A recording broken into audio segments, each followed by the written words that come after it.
Today I want to talk about what do you do from a career standpoint when the left puts you on a list. No doubt, the list never stops growing, and it is very real. We are in a cold/warm war. A lot of us will not feel the warmth because we don't live in the cities controlled by Democrats, where the rioting happens and the shootings happen and the assassinations happen. But we do live in the country with the leftist who do have cold style tactics. And it's going to get crazy, guys. It's going to get crazy. Either Biden's going to win and they're going to try to shove down their agenda on us, or Trump's going to win. And with all of the media, with their propaganda, not even bringing up the chance that Trump could win and overturn the fraud and not highlighting the fraud. When the courts, if and when, I believe when, but we'll just say if the courts agree with us and say this is fraud, this is a coup, and you cannot count these ballots that are illegitimate, they're illegal, and Trump wins, that's going to come out of nowhere for most of the left who doesn't pay attention to anything else but their bubble.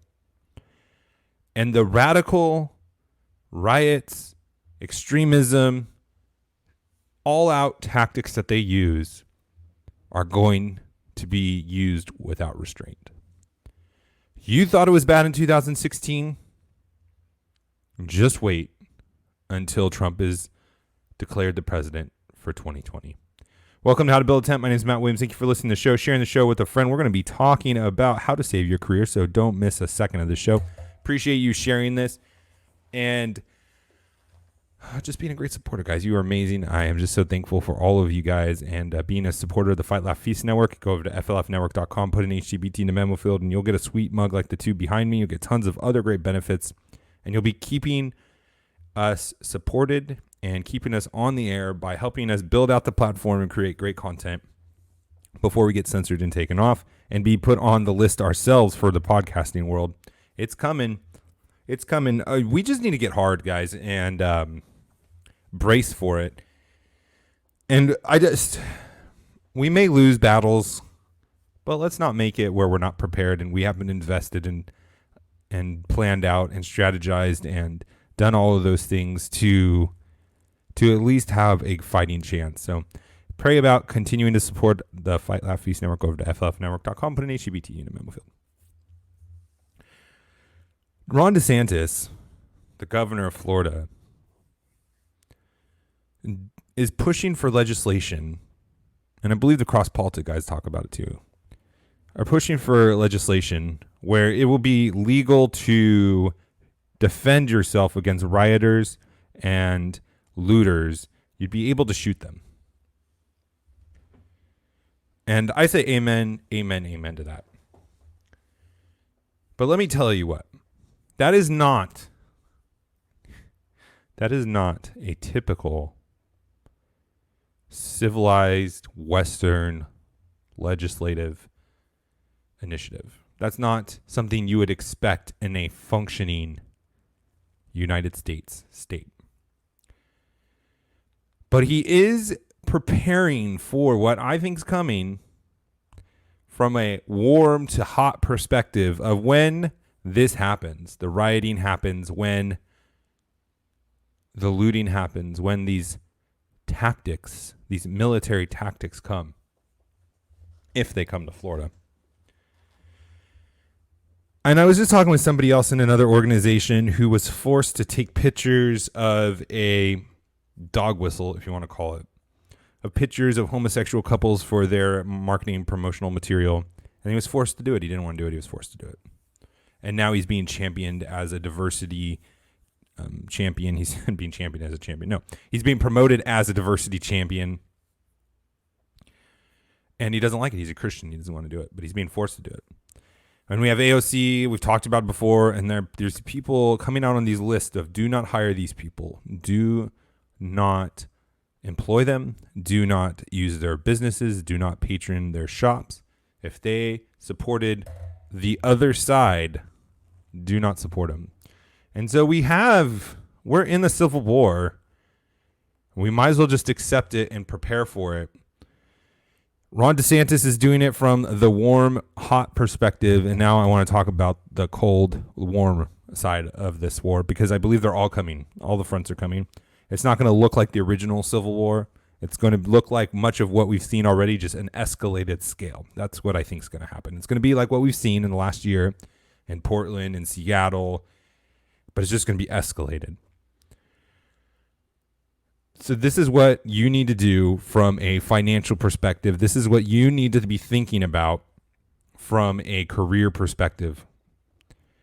Is one, anonymity.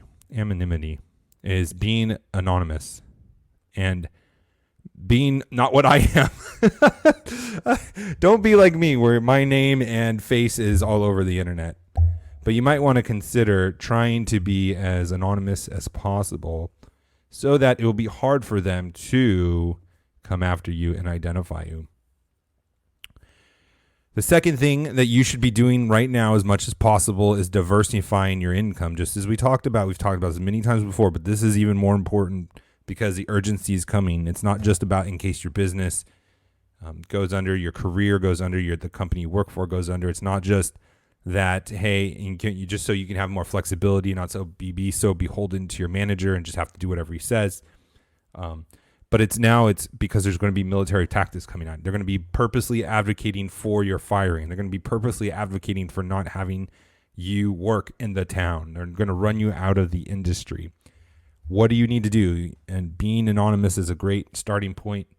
Another thing is diversifying your income, and that is finding other ways to be bringing in revenue, even if it's hundreds of dollars, even if it's $20 or $30 to start off with, like $250 making $250. That was my attempt to get you guys to be starting 250 companies, making $250 in revenue a month, just starting something like that, where if you do lose your main source of income, that you have still even little bits of income coming in. So I would highly recommend figuring out how to do that. Figuring out ways that you can start teaching your family, teaching yourself, using skills that you have, and figuring out how to start a business and how to generate more sources of income. Because there may be a day that comes really soon where you're going to be tagged and flagged as an undesirable, as somebody who is not employable because of your beliefs, your religious beliefs, your political beliefs, your American beliefs.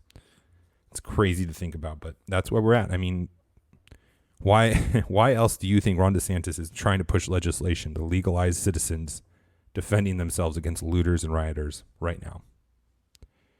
If you don't think that that is significant, and if you don't think that Ron DeSantis thinks it's wise to prepare for that, and if you think that it's not wise to prepare for these little more minor things than an all-out attack, for lack of a better term, I don't know what to tell you.